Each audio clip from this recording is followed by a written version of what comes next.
Hello, this is Pearls on Tuesday, and we are approaching Easter 2023.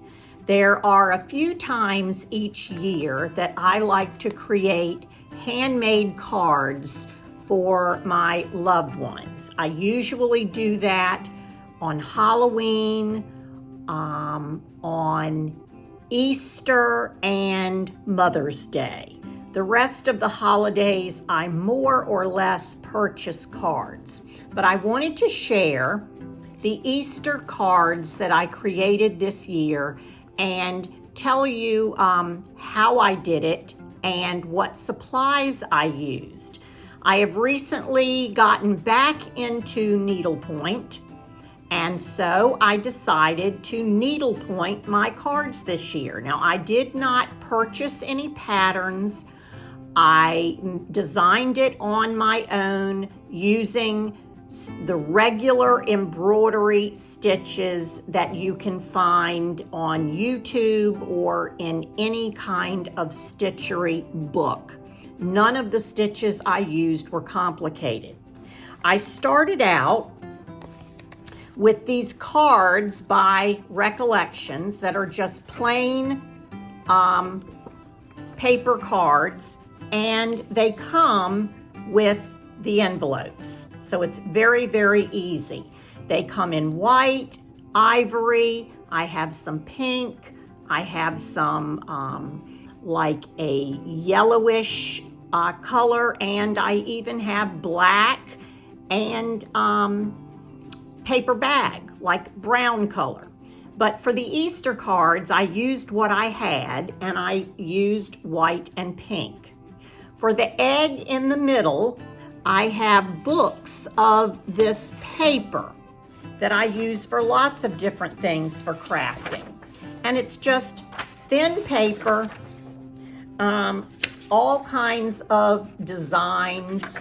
The book has probably 100 or more different patterns in different colors.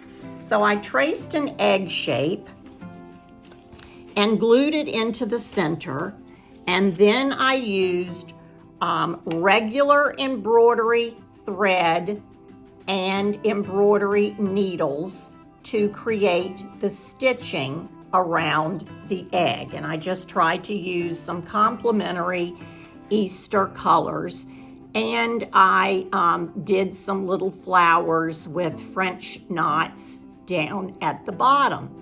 I really loved the way they turned out.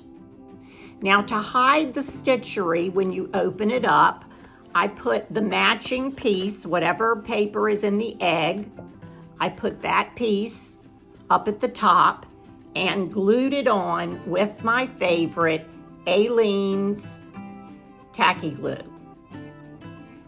I love this stuff, and I go through bottles of it like crazy.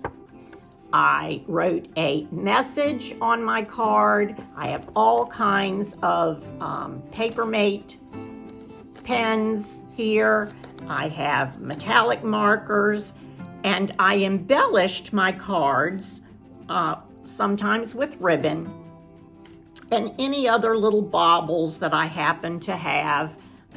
These little shiny butterflies I had left over. I did not purchase anything to make these cards this year.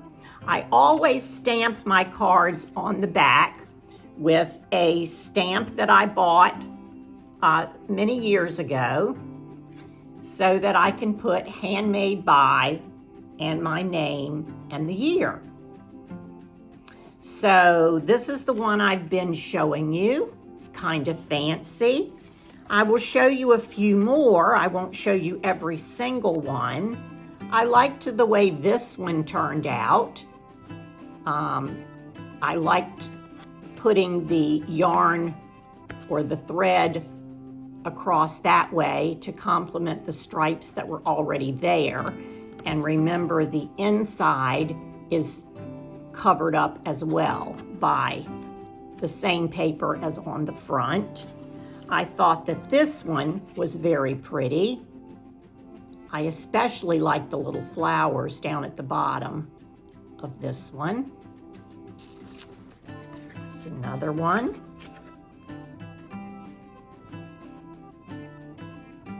And let's see.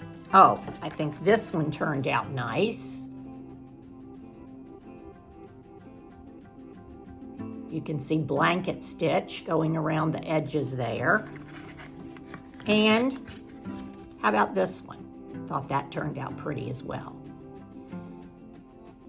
So I can see this kind of idea, not just for Easter, but you could do flowers or animals or just abstract designs. And it's very unique.